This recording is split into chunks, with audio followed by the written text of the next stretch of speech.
Hello hi மக்களே, எல்லாத்துக்கும் வணக்கம். இன்றைக்கி பார்த்திங்கன்னா random day in my life பார்ப்போமா. இன்றைக்கி வந்து எங்கள் அம்மா அப்பா வீட்டில் வந்து மளிகை சாமானெல்லாம் வாங்கியிருந்தாங்க. எங்கள் வீட்டில் எப்பயுமே பட்ஜெட் பத்மநாபன் தான் எங்கள் அப்பான்னு சொல்லலாம்.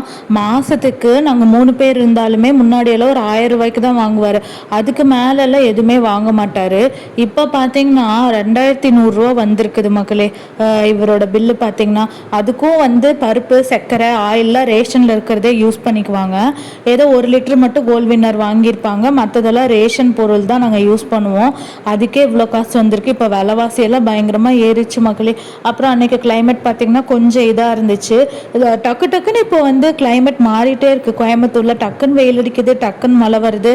எங்கள் அம்மா வந்து ஒரு 30 வருஷமாகவே ஒர்க்கிங் உமன் தான். அப்போ வந்து எங்கள் அம்மா இப்படி தான் டெய்லியுமே இதை நிறைய செஞ்சு வச்சுட்டு போவாங்க மக்களே. நான் வரேன்னு சொல்லிட்டு எங்கள் அம்மா சாப்பாடு, குழம்பு, ரசம், அதுக்கப்புறமா வந்து பொரியல் இதெல்லாமே செஞ்சு வச்சுருந்தாங்க. கொழுக்கட்டையும் எனக்கு ரொம்ப பிடிக்கும்னு சொல்லிட்டு கொழுக்கட்டையெல்லாம் செஞ்சு வச்சுருந்தாங்க. அதுக்கப்புறம் அம்மா வீட்டில் தான் கொஞ்ச நேரம் உட்காந்துட்டு இருந்தேன். அதுக்கப்புறமா வந்து முடிச்சுட்டு தான் அப்புறம் வீட்டுக்கு கிளம்புன மக்களே. எங்கள் வீட்டில் உட்காந்துட்டு கொஞ்ச நேரம் டிவி பார்த்துட்டு பேசிட்டு அதுக்கப்புறம் கிளம்பியாச்சு. பாய், தேங்க்யூ ஆல்.